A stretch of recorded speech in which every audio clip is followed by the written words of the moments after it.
बिस्मिल्लाहिर्रहमानिर्रहीम। 4 तारीख को सुबह हमें एक कॉल एसएचओ ने रिसीव की कि जी नोरसा नूरकोट में एक डेड बॉडी पड़ी हुई है सड़क के किनारे। तो एसएचओ ने मुझे बताया जब नवीद कबीर ने कि जी वहाँ ये इत्ला आई है, तो मैंने उधर निकल गया हूँ, रास्ते में हूँ। तो मैंने पूछा कि क्या कोई सुबह के टाइम कोई झगड़ा हुआ, कोई बात हुई? तो एसएचओ ने कहा जी इस तरह की तो कोई इन्फॉर्मेशन नहीं है।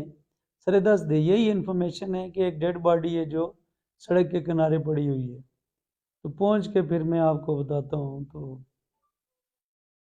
अभी कोई आधा घंटा गुजरा था कि एक और कॉल रिसीव हुई कि जी उसके करीब थोड़े फासले पे एक और डेड बॉडी पड़ी हुई है। तो इस तरह 2 डेड बॉडीज एक ही गांव में पड़ी हुई है। तो वाकया की कोई तस्दीक नहीं है कि कैसे हुआ, क्या किसी की रात को किसी का झगड़ा हुआ या सुबह हुआ। तो कोई इस तरह के शवाहिद जो हैं वो नहीं मिल रहे थे।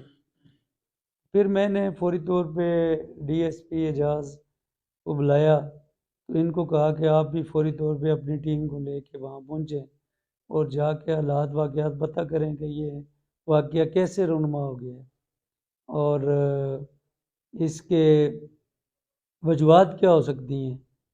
ये भी अपनी टीम को लेके यहाँ से रवाना हो गए। इसी दौरान हमने उस एरिया की नाकाबंदी करवाई। अब्बासपुर एसएचओ को बताया कि आप फौरी तौर पे ऊपर अपने एरिया से आ जाएं और इस जो नूरकोट है उसको जो आपके एडजेसेंट एरिया है उसमें आके आप वेरीफाई करें कि कौन लोग कोई गाड़ी सुबह के टाइम पे या कोई और मशकूक लोग आपके एरिया की तरफ गए हों तो उनकी मालूमात करें। इसी तरह जीरा एसएचओ को बताया कि आप भी फौरी तौर पे नीचे जीरा से ऊपर की तरफ आ जाएं, जो आपका एरिया बनता है वहाँ आके दरियाफ्त करें अपने सलाड़ी सलाड़ी गांव और इस तरह के एरियाज़ में कि जी कौन लोग इधर सुबह के टाइम पे मूव हुए। क्योंकि उस वक्त तक ये कोई खबर नहीं थी कि वाक़या कैसे हुआ। तो फौरी तौर पे चूँकि खौफ और हरास की फ़ज़ा कायम हो चुकी थी, तो नाकाबंदी करके तो हम ये एनालिसिस करना चाहते थे कि अगर वाक़या किसी बाहर से किसी ने किया हो तो फिर उसका वो अगर कोई रास्ता लेगा तो वो यही रास्ते बन सकते थे। उनकी हमने नाकाबंदी करवाई और उसके बाद हमारी टीम जब वहाँ पहुँची तो उसने मौके पे पहुँच के डेड बॉडीज़ का मुलाजा किया और उनको देखा और अपने कब्ज़े में ली। और उसके बाद जब एसएचओ ने और डीएसपी एजाज ने बात की तो फिर उससे पता ये चला कि उस बंदे को जो फायर लगे हुए हैं वो 12 बोर के लगे हुए हैं। जब 12 बोर की बात हुई तो फिर हम चूँकि टेलीफोन में हम राब्ते में थे एक दूसरे से, तो उस पे हमने अपना तजिया किया कि 12 बोर फायर जो है वो बाहर से आके कोई नहीं मार सकता। अगर बाहर से कोई बंदा कोई वाक़या करने के लिए आएगा तो वो पिस्टल या क्लाशन का वेपन इस्तेमाल कर सकते हैं। तो 12 बोर जो इस्तेमाल हुई है तो इसका मतलब ये हुआ कि 12 बोर लोकल ही किसी बंदे ने इस्तेमाल की है। तो इस पे हमने इनको कहा कि आप इर्द गिर्द पे फोकस करें और पता करें कि जी ये वाक़या कौन कर सकता है और इनके कोई साबका हालात ज़िंदगी भी पता करें और देह के अंदर इनकी रेपुटेशन शोहरत के बारे में भी मालूमात करें। चूँकि उस वक़्त ये अंदाज़ा अभी तक नहीं कर सके थे कि ये वाक़या जो है वो किस शख्स की बुनियाद पे हुए है। तो अलबत्ता ये तो सामने एक बात नज़र आ रही थी कि जब सारे वाक़यात कलेक्ट किए तो ये बात सामने आ रही थी कि जी ये दोनों लोग जिनकी डेथ हुई है इनका कोई करीबी रिलेशन भी आपस में नहीं है और एक वाक़या दूसरे के साथ कनेक्टेड है और उसकी एक ही वजह हो सकती है कि जो कातिल है उसने एक के साथ इंसिडेंट किया, हो सकता है दूसरे ने उसको कहीं स्नब किया है या कोई बात की है ऐसी कि उसने उसको भी जाते हुए उसके साथ भी वाक़या कर दिया है। अलबत्ता ये हमें श्योर हो गया था कि एनिमिटी किसी एक के साथ ही हो सकती है। तो इस पे फिर उन्होंने वहाँ काम करना शुरू किया, इर्द गिर्द से मालूमात इकट्ठी करनी शुरू कर दी। इस दौरान पता चला कि जो गुलनवाज है, जो बस एक स्कूल टीचर है, और वो पहले एक मदरसे में पढ़ाता था, और उस मदरसे में से उसको निकाला गया। उसके कोई कंडक्ट की वजह से कोई इस तरह की बातें थी गांव में कि जी ये मदरसे में जो ख़वातीन पढ़ती हैं तो उनकी फैमिलीज़ जो है इसके पढ़ाने से मुतमईन नहीं थी, और कुछ इसके ऊपर ऐसे चार्जेस भी उन्होंने लगाए कि ये जी इसका कंडक्ट ठीक नहीं है, और इस वजह से इन्होंने इसको मदरसे से भी निकाला था। तो ये बातें जब सामने आने लगी तो फिर हमने इसको थोड़ा सा और इंट्रोगेट किया इस इशू को, इस पे मज़ीद तहकीक की। तो उससे ये भी पता चला कि जी ये जो मुल्ज़म मज़हरुल हक है, नकी है, मज़हर लड़का, तो इसके बारे में जब थोड़ी बहुत हमें क्लू मिला कि जी इनके स्कूल में सुबह ये बच्चे छोड़ने गया था, और उस स्कूल से निकलने के फ़ौरन बाद ये वाक़या हुए। तो पहला वाक़या जो है वो गुलनवाज के साथ हुआ, और उसके बाद दूसरा जो है वो अपना मुदस्सर के साथ हुआ। तो उससे फिर हमने गुलनवाज को जब फोकस किया और मदरसे में जाने आने को फोकस किया और उसके कुर्ब जवार से पता किया, तो पता ये चला कि जी हक ये जो मज़हर मुल्ज़म है, तो बाकी दे के तमाम लोग जो हैं वो जनाजा देखने के लिए भी आए, वाक़यात का पता करने के लिए भी आए, और इर्द गिर्द के लोग भी इकट्ठे हुए, लेकिन ये जो मुल्ज़म है ये वहाँ पे नहीं आया, इसके आने की तस्दीक नहीं हुई। और जब इर्द गिर्द के लोगों के ऊपर पुलिस ने नज़र रखी तो पता चला कि ये लड़का सुबह अपने घर मौजूद था, घर से बाहर भी निकला, और उसके बाद ये मौजूद नहीं है। तो इससे पुलिस ने एक शक की बुनियाद पे इस पे अपना फोकस किया और इसके बारे में मालूमात लेनी शुरू की। तो उससे आगे चीज़ें आहिस्ता आहिस्ता सामने आना शुरू हो गई। इस दौरान डेड बॉडीज़ पोस्टमार्टम के लिए रवला कोट आ गई, और वहाँ पे ये जो टीम थी हमने इनको कहा कि आप वहीं पे अपना वर्क जारी रखें। पोस्टमार्टम के लिए हमने यहाँ से कुछ बंदे भेज के तो यहाँ पे मैनेज किया सारा। मैं भी हॉस्पिटल में मौजूद गया, वहाँ मौजूद रहा पोस्टमार्टम के टाइम पे। तो इन्होंने फिर वहाँ काफ़ी मेहनत की, और एसएचओ ने ख़ासकर नवीद कबीर और एजाज डीएसपी ने काफ़ी वहाँ पे काम किया, और उसके नतीजे में इन्होंने एक क्ल्यू जो था, एक लीड जो थी वो पकड़ ली, और फिर मज़हरुल हक ये जो मज़हर नकी है इस मुल्ज़म को उन्होंने अरेस्ट कर लिया। जब ये गिरफ़्तार हो गया तो फिर इन्होंने एक घर में ले जाके उससे दरियाफ़्त की वहीं पे। तो दरियाफ़्त के दौरान उसने फिर अपना इंकशाफ भी किया कि जी वाक़या मैंने किया है। फिर इर्द गिर्द वो जो वाक़यात थे, जो पहला एक बंदे की डेड बॉडी थी गुलनवाज की, दूसरी मुदस्सर की थी जहाँ जहाँ पड़ी हुई थी, फिर उसको इन्होंने कनेक्ट किया उसके साथ कि जी जी सच बोलता है कि नहीं बोलता। तो वाक़यात को जब इन्होंने उसकी स्टेटमेंट के साथ मैच किया तो उससे क्लियर हो गया कि ये कत्ल इसी ने किया है। फिर उसके आगे इन्होंने उससे बाकी तफ्तीश जो है रूटीन की हमारी जो ज़ाब्ते की कार्रवाई थी वो मुकम्मल की, और फिर रात को ये उसको लेके वापस आ गए। और वो एक इंसिडेंट जिसने खौफ व हरास की फ़ज़ा पैदा कर दी थी उस एरिए में, और ख़ासकर रावलाकोट तक उसके असरात आना शुरू हो गए थे कि जी डबल मर्डर हो गया है, 2 बंदे कत्ल हो गए हैं और पता नहीं चल रहा।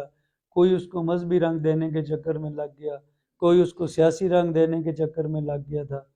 तो उससे फिर हम फौरी तौर पे उस सिचुएशन से बाहर आ गए, और आहिस्ता आहिस्ता हालात व वाक़यात की तरफ हम चलना शुरू हो गए। फिर रात को यहाँ पे उससे दरियाफ़्त की गई। फिर मैंने पूछा फिर यहाँ जो हमारी पुलिस की एक टीम थी उन्होंने पूछा, फिर यहाँ कल भी हम उससे दरियाफ्त करते रहे ताकि हम किसी नतीजे पे पहुंचकर इस मामले को पब्लिक के सामने ले आएं ताकि कोई शक व शुबहात लोगों के जहनों में ना रहे। तो अभी उससे दरियाफ्त जारी है, उसका रिमांड ले लिए क्योंकि अभी इब्तदाई तफ्तीश शुरू हुई है। मैं भी कल कोई और बात भी आ सकती है सामने, ये नहीं कह सकते हम कि यही फाइनल बात है जो मैंने अभी आपसे की है। अभी तहकीक शुरू हुई है, रिमांड लिया है, 14 दिन वो हमारे रिमांड पे है और इसके बाद इंशाअल्लाह हम जब इसको चालान की सूरत में पुट इन कोर्ट करेंगे तो फिर आपसे दोबारा फाइनल बात भी करेंगे। तो ये मुख्तसर और बात है जो अभी तक इस कत्ल के हवाले से सामने आई है।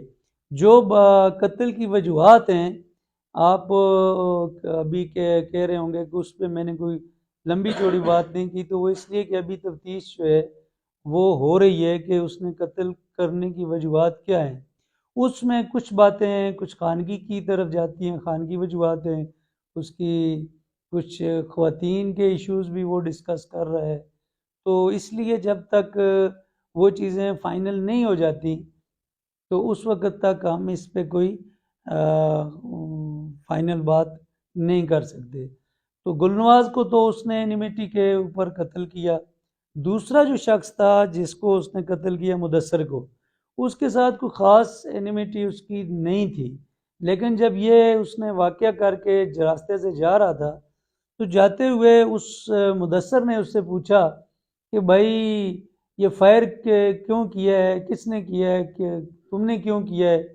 तो इस पे चूँकि फौरी रद्द-ए-अमल के तौर पे इसने उसको कहा कि तुम कौन होते हो पूछने वाले। तो इस पे इसने उसके पूछने पे इसने उसको भी फायर मारा जो उसके चेस्ट में लगा, जिससे उसकी भी डेथ हो गई। तो ये फौरी उसके रिएक्शन के नतीजे में उसने दूसरे शख्स को कत्ल कर दिया। वो भी तहकीक कर रहे हैं कि उसके पीछे उसके साथ उसकी कोई ज़ाती बात थी कि नहीं थी, लेकिन अभी तक उसके साथ उसकी कोई ज़ाती इस तरह के वाक़यात एलिज नहीं हुए जिस तरह गुलनवाज के साथ हैं। तो ये है इसके अभी तक की मुख्तसर जो है कहानी है जो इसकी सामने आई है। तो इंशाअल्लाह इसको मज़ीद हम आगे लेके जाएंगे। ये थी मज़ीद कोई तफ्तीश तकरीबन हमारी 50% हमने उससे कर ली हुई है। बाकी रूटीन की जो बातें हैं, जो ज़ाब्ते की कार्रवाइयाँ हैं, वो अभी होनी है और इसी को हमने फ़ाइनल करना है। अल्लाह का शुक्र है रवला कोर्ट में हालात जो हैं वो इतने संगीन नहीं हैं। अभी तक हमारे एक दूसरा हमारा कत्ल हुआ था, आपको याद होगा, मिस्री वाला। एक टांग सुबह सुबह हमें इतला मिली कि एक इंसानी टांग जो है वो एक जगह पड़ी हुई है। तो उसको हमने लीड बना के उस टांग को, फिर हमारी यही टीम थी, बाबर रफ़ीक SHO, अपना एजाज DSP, और इन लोगों ने काफ़ी मेहनत की, सजाद था सब इंस्पेक्टर।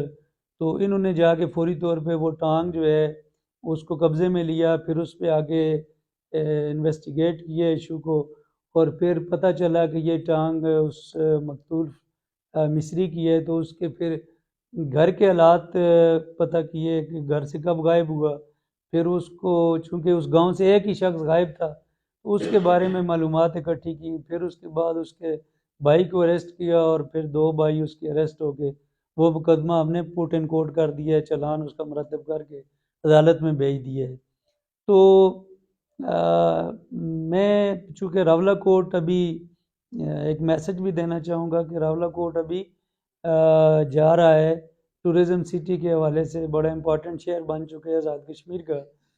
तो इस किस्म के खौफ और हरास अगर पैदा होंगे तो उससे हमारा टूरिज़म भी मुतासर होता है। तो लोगों को जो असल बात हो उसी को आगे सोशल मीडिया के ऊपर लेके जाना चाहिए। रूमर्स के ऊपर चीज़ों को नहीं लेके जाना चाहिए हमें, क्योंकि अभी जो सीज़न आ रहा है, हमारा टूरिज़म सीज़न खुल रहा है रावला कोट का। तो रावला कोट पुंछ का गेट है, क्योंकि आज़ाद वतन से जो सियाह दाखिल होते हैं जिन्होंने बाग भी जाना होता है, तोली पीर भी जाना होता है, और आगे महमूद गली तक उन्होंने जाना होता है, लसडना तक जाना होता है, सुदन गली तक जाना होता है। तो जब रावलाकोट को हम पुरअमन सिटी के तौर पर रिप्रेजेंट करेंगे तो फिर उससे लोगों के अंदर खौफ व हरास पैदा नहीं करेंगे तो हमारा टूरिज़्म भी प्रमोट होगा। तो इसलिए फौरी तौर पे वाक़े की जब तक तहकीकात नहीं हो जाती और जब तक कोई बात सामने नहीं हो जाती तो उस वक़्त तक सोशल मीडिया के ऊपर लोगों को थोड़ा सा मुहतात रहना चाहिए। आज की इस प्रेस कॉन्फ्रेंस के हवाले से मैं थोड़ा सा आपको बताता चलूँ कि हमारे इस साल के अभी तक 2 कत्ल हुए और अल्लाह के फजल करम से दोनों अनट्रेस्ड थे, ब्लाइंड मर्डर थे। दोनों हमने एक ही दिन के अंदर ट्रेस किए और मुलजमान को गिरफ्तार किया।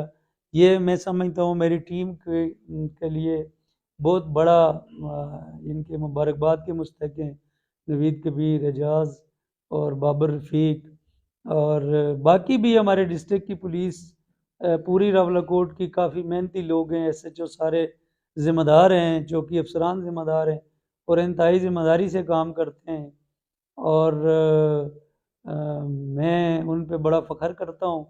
और साथ ही मैं स्पेशली DIG हमारे सरदार ज़हीर साहब जो हैं वो हमें गाए बगाए हदायत जारी करते रहते हैं और मुख्तलिफ़ इश्यूज़ पे वो भी अपनी तरफ से पुलिस को बूस्ट अप करने के लिए उनकी हौसला अफजाई के लिए करते रहते हैं। तो हमारे ख़ास कर मौजूदा जो हमारे IGP साहब हैं अमीर अहमद शेख साहब, तो उन्होंने ख़ास कर जब इस वाक़े की इत्तला मैंने उनको दी तो उन्होंने भी मुझे काफ़ी हद तक गाइडलाइन दी और मुसलसल राब्ते में रहे जब तक कि मुलज़िम अरेस्ट नहीं हो जाता। वो मुसलसल मुझे मैसेजिंग करते रहे। मैं उनका भी शुक्रिया अदा करता हूँ कि उन्होंने मेरी हौसला अफजाई की और मुझे अपने तजर्बात की रोशनी में बताते रहे। मैं साथ ही आपको बताता चलूँ कि डिजिटलाइजेशन जो अभी पुलिस की हो रही है, जिससे हम आजकल साइबर क्राइम और पुलिस को अपग्रेड कर रहे हैं IGP साहब, उसमें उन्होंने मसलन हमने 3 जगह पे डारगला में, अपना जंडाला में और टाइन डलकोट में कैमरे लगाए हैं हाल ही में। और जनाब IG साहब की खसूसी हिदायत है कि इनको बाकायदा मॉनिटरिंग किया जाए, कौन लोग हमारे डिस्ट्रिक्ट में आ रहे हैं, कौन जा रहे हैं, और इस पे हमने फोकस किया हुआ है। और अभी हमारी जो फ्रेश मीटिंग हुई है जनाब काली IGP साहब के साथ, तो उन्होंने हिदायत जारी की है कि आप जो अभी लोकल बॉडीज़ के इलेक्शन हो के लोग नामज़द हो के आ गए हैं तो उनको भी अपने सिस्टम का हिस्सा बनाएं, उनके साथ भी अपने रवाबत पुलिस जो है वो बेहतर करे, SHOs उनके साथ मीटिंग्स करें और उनको लॉ एंड ऑर्डर की मेंटेनेंस के हवाले से अपने साथ शामिल करें और उनको इन्वॉल्व करें इश्यूज़ के अंदर, ताकि चीज़ें देहातों के अंदर से जो ख़राबियाँ हैं वो उन लोगों की नज़र में होती हैं और वो तमाम ख़राबियों का और तमाम बुराइयों का आपके साथ तज़किरा करते रहें पुलिस के साथ और उनका सद्भाव हो सके। और ख़ास कर मंशियात के ऊपर जनाब IGP साहब और DIG साहब ने बड़ा फोकस किए हुए और हमने अभी तक इस साल अभी जो मार्च अप्रैल में हम पहुँचे हैं, चौथा महीना शुरू हुआ है, तो हमने 33 मुकदमात अभी तक दर्ज कर किए हैं मंशियात के। और मैं आपको बताऊं कि मंशियात में हमने अबाउट 24 kg चरस अभी तक पकड़ी है मुख्तलिफ मुकदमात में और 33 मुकदमात में, और 35 बोतल शराब जो है अभी तक हमने रिकवर की है। और तादाद जो मुल्ज़मान की है उनमें 35 हैं जो अभी तक हमने अरेस्ट किए हैं। तो आपको पता है कि सर्दियों का सीज़न रावलाकोट में थोड़ा सा टफ होता है, तो अभी सीज़न जो है रावलाकोट स्टार्ट हुआ है, तो मैं समझता हूँ कि इससे आगे हमारी प्रोग्रेस इससे मज़ीद बेहतर होगी, क्योंकि इसके ऊपर अभी चूँकि पहले आपको अंदाज़ा है कि तमाम लोग जो हैं वो रावलाकोट से बाहर होते हैं सर्दियों के सीज़न में, तो अभी जब गर्मियों का सीज़न आया है तो अब लोगों की तादाद और हमारे बाकी लोग वापस आ गए हैं अपने घरों में, जो रावलपिंडी इस्लामाबाद भी गए हुए थे। तो इसके ऊपर हमने खासा अभी वर्क किया है और इसके ऊपर हम यूनिवर्सिटी कॉलेजेस और स्कूलों में भी मंशियात के ऊपर सेशन कर रहे हैं। तो साथ ही मैं बताता चलूँ कि असला के हवाले से, चूँकि एक ट्रेंड चलता है रावलाकोट और पुंछ की हदूद में कि जी असला लोगों ने अमूमन रखा हुआ है, तो असले के ऊपर हमने इस दफ़ा काफ़ी फोकस किया और 17 मुकदमात अभी तक इस साल दर्ज हो चुके हैं, और 17 मुलजमान गिरफ्तार हुए हैं, जिनमें 12 बोर बंदूक हैं, और 30 बोर पिस्टल हैं, 222 बोर हैं, और इस तरह का वेपन्स जो हैं वो हमने रिकवर किए हैं। तो पुलिस दिन रात काम कर रही है। अभी रमज़ान स्टार्ट है और रमज़ान का अशरा हमारे लिए आखिरी अशरा काफ़ी अहमियत का अमल है। इसमें रावलाकोट सिटी को फोकस करने की ज़रूरत है। उस पर हम अभी, चूँकि हमारी ज़्यादातर पुलिस सेंसिस में लगी हुई थी, 10 तारीख उन्होंने फ़ारुग हो जाना है। 353 लोग हमारे जो हैं आज की डेट में सेंसस के ऊपर मुतय्यन किए हुए हैं हमने, उनकी वापसी भी होगी और फिर हमने अपने बाज़ारों को, पुलिस की गश्त को स्ट्रेंथिंग करना है। अभी हम तकरीबन 40% पुलिस जो है हमारी क्रिमिनल वर्क और बाकी गश्त और बाकी काम कर रही है, 60% पुलिस हमारी सेंसस के ऊपर लगी हुई है। तो हमारे जो वसाइल हैं उनको बरूकार लाते हुए हम इंशाअल्लाह लोगों को तहफ़्फ़ुज़ का यकीन दिलाते हैं और उनकी जान और माल इज़्ज़त के तहफ़्फ़ुज़ को हम यकीनी बनाएंगे। और रमज़ान में ख़ास कर और आखिरी अशरे में स्पेशली गश्त को हमने मज़ीद मौसर करना है और लोगों की जो है आमद-ओ-रफ़्त, ईद पे लोगों ने घर आना है, उस पे हमने अपने आप को फोकस करना है और लोगों को सफ़र के दौरान सेफ्टी का और उनकी हिफाजत का पूरा पूरा बंदोबस्त करना है। तो ये मेरी थी, इस हवाले से मैं बात करना चाह रहा था आपसे। आप लोगों का शुक्रिया कि सब ने